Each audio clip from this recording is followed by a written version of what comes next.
One of the potential problems in patellar tendon rehab is getting more pain the following morning from the loading intervention. If we look at this patellar tendon paper and the 4-stage process, we can say that you're pretty unlikely to get more pain the next morning after an isometric session, a little more likely after an isotonic session, and definitely more likely after a storage and release session.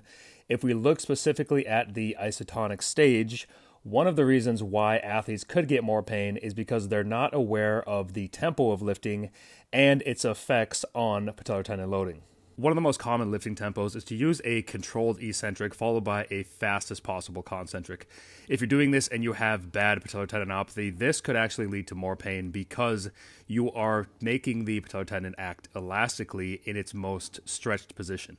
What you may need to do if you don't tolerate that type of tempo well is to use a controlled eccentric followed by a controlled concentric.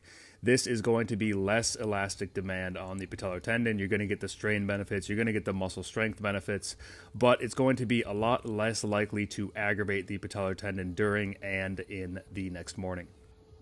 This idea to use a controlled eccentric followed by a controlled concentric was put to the test in this study. They looked at multiple different groups, but the lifting group performed the squat, the leg press, and the hack squat. They started out in week 1 with a 15 rep max, and they worked up to a 6 rep max in weeks 9 to 12.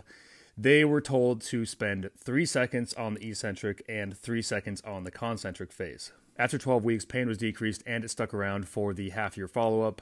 They said, additionally, the good clinical effects of heavy slow resistance were accompanied by reductions of tendon abnormality and changes in the extracellular matrix composition, indicating an increased turnover and de novo synthesis of the collagen network.